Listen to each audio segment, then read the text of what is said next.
Hey, everybody, welcome back to another edition of the Rising Tide Leadership Podcast, created in partnership with Church Hub AI, the tool that helps pastors to work smarter, lead healthier, and to focus on what really matters. And today we're wrapping up our Freedom Framework mini-series. Over the past few weeks, we've talked about leading from the margin, multiplying leadership, and today we're going to start talking about what it means to actually have success in your ministry and why is success important and what is success in ministry. Today's episode is called Refining Success in Ministry, from Growth to Health. So to help me do that, please welcome back to the show, Mr. Rick Bulman. Hey, how's it going? Good, man. I'm excited about this. I'm all about helping pastors be successful. So, Rick, I've just got some questions for you. And the first one is this. How did you used to define success earlier on in ministry? Was it different than what it is today? Like, talk to me about those changes. Yeah, absolutely. When I first started, success meant growth. That meant bigger attendance, bigger buildings, bigger budgets, and I equated activity with impact. But over time, I realized you can have a full calendar and an empty soul at the same time. So success isn't always about how many people show up. It's about how many grow up. So God, I look at it this way. God measures faithfulness more than flash. So that shift from growth to health completely changed how I lead. Yeah, so the first question for our audience today is it faithfulness or is it flash for you? And we'd love to hear your thoughts in the comments, so engage with us. Rick, great opening. Second question is this. Why do you think so many pastors equate success with growth? I know we all say that we're not supposed to care about the size of the congregation, but let's be real. Both pastors and parishioners equate success with growth. Why is that? And why can we not get away from that? I know. When I was a youth, we had 5 kids in our youth group. And then literally in a year and a half, we had 400. And then I became a pastor and I just thought, well, that's how you do ministry. You start with 5 and you get 400 in a year. And I realized that's just not the case. So honestly, I think in seriousness, I believe we've been conditioned that way. The conferences in the past and some today have celebrated attendance spikes, not so much emotional and spiritual maturity. Jesus never said, well done, good and successful servant. I don't think that's in any translation. He said, well done, good and faithful servant. So when growth becomes the goal, we start performing instead of pastoring. And that's what I did. So when health becomes the goal, growth becomes the byproduct, not the prize. All right. So then what does a healthy church actually look like? A healthy church looks like transformation. A healthy church just isn't a small church. It's not a big church. You can have both, but it's about transformation. Are your people loving more deeply, serving more willingly, and living a life of generosity? I think it's less about seating capacity and more about sending capacity.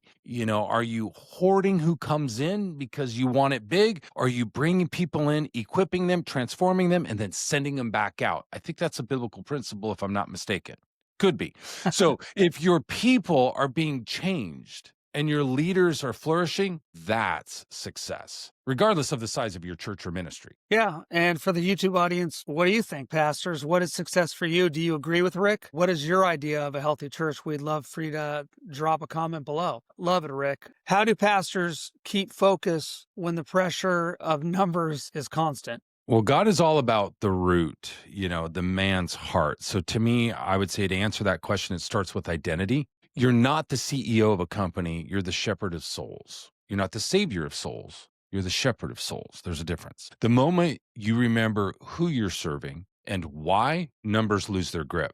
So I would say use data as a tool, but not as a mirror for your worth. What happens when pastors chase growth over health for long periods? Yeah, it's real simple. It's called burnout. You're going to burn out. You're going to hit the wall. You start treating people like projects instead of partners. And so eventually ministry becomes performance. And when that happens, your soul starts to wither, even if the church looks alive. So that's why we're talking about freedom in this series. It's not freedom from hard work. It's freedom from measuring yourself by the wrong scoreboard. So I want to get practical here. How can pastors measure health instead of just growth? I would say look at these kinds of questions. So are my leaders thriving or just surviving? Are people living out their faith beyond Sunday?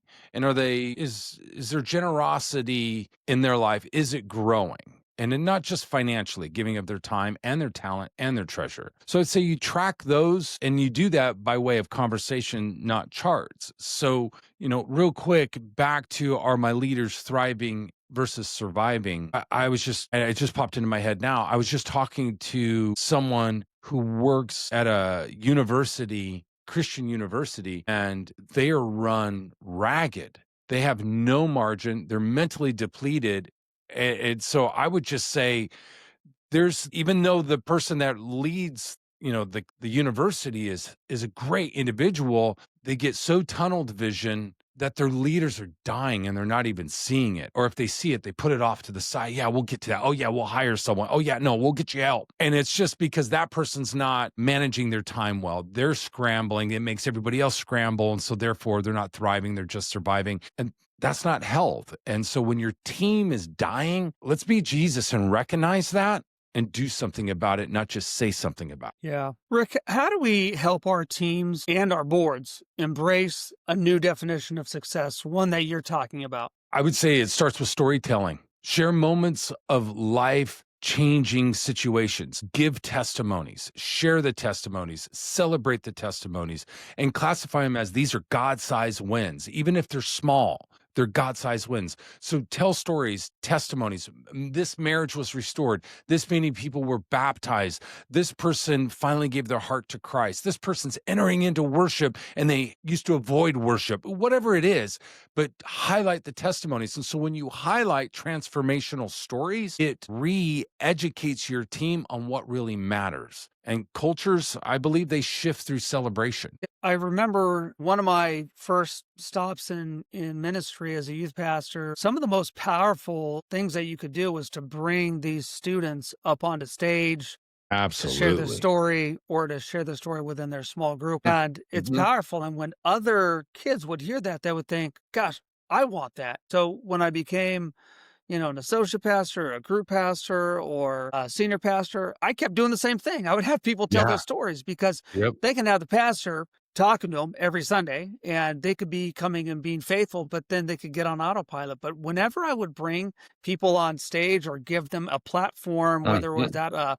church breakfast or some kind of prayer vigil or whatever it was, people like to hear the stories of other people. So are you sharing, like Rick said, these moments of change, these testimonies, the good things that are happening in your church? And so if you've got one, we would love to, we'd love to hear it in the comments. Absolutely. Rick, what would you say to the pastor who feels like, man, I'm failing because my numbers are down? Yeah. Oh, I have felt that. I'd say, man, I have felt that too many times to count. Don't confuse pruning with punishment. Sometimes God cuts back growth to create strength. Fruitfulness, often follows seasons of pruning, not just literally when you're pruning a bush, but spiritually and emotionally in our lives. So I would say stay faithful. The same God who called you in the high seasons hasn't changed his mind in the hard ones. Yeah, and I really love the way that you put that. Don't confuse pruning with punishment, because we feel that as pastors. We think, well, my numbers are down. Why aren't people coming? And sometimes God's just saying, hey, I'm doing something. Don't get in the way here. Just be faithful, right? Well done, good and faithful servant, you mentioned earlier on. And it's easier said than done. Yeah. Because if you are going through a season where your numbers are down and you feel like you're not doing what you're supposed to, that's a you problem, not a God 100%, problem, right? 100%. Yeah. And I've been in that season. And let me tell you, Rick, even though I hear you say that now, I do not love that. I don't want to be in that season. I hate it. Absolutely. I'm always wanting to climb the mountain. I don't want to be falling down the mountain. But Yep. Because I feel like I've been rolling down the mountain more times than I've been actually, climbing in an exciting season, just because ministry's hard. It's not easy. It really becomes difficult emotionally when we lose this perspective as a pastor. Love and serve. It doesn't matter. You can love and serve one person, 5 people, or 500. You just love and serve. You love and serve your team. You love and serve whoever shows up. They get love. They get service. That's it. And if we can just go, our goal here today is to love and serve who shows up, and we posture our heart to genuinely believe that, then I think the number game kind of just doesn't plague us as much. Man, I love that. Pastors, if you needed to hear that today, hit like or even comment faithful below and let others know that they're not alone. So, Rick, I appreciate that. You own a company called Church Hub AI. Yeah. And helps a lot of pastors. And so how does Church Hub AI help pastors focus on health over the hype that we're talking about? So technology like, our platform, I would say, let's just keep this in mind. Technology is neutral. It does what you tell it to do.